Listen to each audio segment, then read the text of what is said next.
पूरे भारत द्वादश ज्योतिर्लिंग में ओंकारेश्वर ही ऐसा ज्योतिर्लिंग है जिसके दर्शन के पश्चात कोई महानदी का दर्शन होता है, जिसके तट को छूकर कोई महानदी बह रही है। आप काशी जाएंगे गंगा जी दूर हैं, आप उज्जैन जाएंगे क्षिप्रा जी दूर हैं, आप सोमनाथ जाएंगे समुद्र है, लेकिन ओंकारेश्वर ही ऐसा ज्योतिर्लिंग है जिसके दर्शन के पश्चात कोई महानदी का दर्शन होता है। वो महानदी है रुद्रदेहाय विद्महे मैं कलकन्याज धीमहि तन्नो नर्मदा प्रचोदयात्। भगवान शंकर की देह से पसीने के बूंद से निकली है माँ नर्मदा। भारतवर्ष में जितनी नदियां हैं सब उत्तर दक्षिण, दक्षिण उत्तर की ओर बहती है, लेकिन माँ नर्मदा उदय से अस्त की ओर बहती है, पूर्व से पश्चिम की ओर बहती है। भारतवर्ष में जितनी नदियां हैं उसमें नर्मदा ही नदी ऐसी है जिनके जितने कंकर हैं सब शंकर है।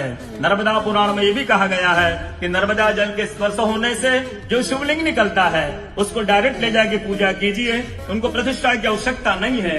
नर्मदा जल स्पर्श होने से वो स्वयं प्रतिष्ठित हो जाते हैं। अयोध्या में राम लला जी की जब स्थापना की गई थी तो नर्मदा का 2.5 फीट का नर्मदा का शिवलिंग राम जी के साथ अयोध्या में स्थापित किया गया था।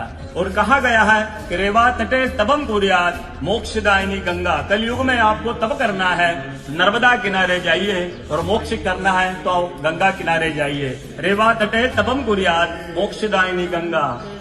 तो नर्मदा किनारे एक संत का, तपस्या संत का अनुभव बताता हूँ जो वर्षों से नर्मदा किनारे रहे हैं। जब वो देखते हैं सुबह 3 से 4 बजे ब्रह्म मुहूर्त में एक कोई माई आती है, नर्मदा स्नान करके लौट जाती है। संतों को जिज्ञासा हुई कि मैं वर्षों से इस माँ को देख रहा हूँ, नर्मदा स्नान करके लौट जाती है। संत ने कहा कि कल मैं माँ से पूछूंगा, स्नान करके लौटेगी। वो माई सुबह 3 से 4 बजे ब्रह्म मुहूर्त में स्नान करके लौट रही थी। संत ने देखा माँ स्नान करके लौट रही है। संत दौड़ते गए, माँ को साष्टांग दंडवत प्रणाम करके पूछा है माँ मैं वर्षों से आपको देख रहा हूँ, अब नर्मदा स्नान करके लौट जाती है, माँ अपना परिचय दीजिए। तो माँ अपना परिचय देती है, मैं गंगा हूँ, कलयुग में शुद्धिकरण के लिए नर्मदा स्नान करने के लिए आती हूँ।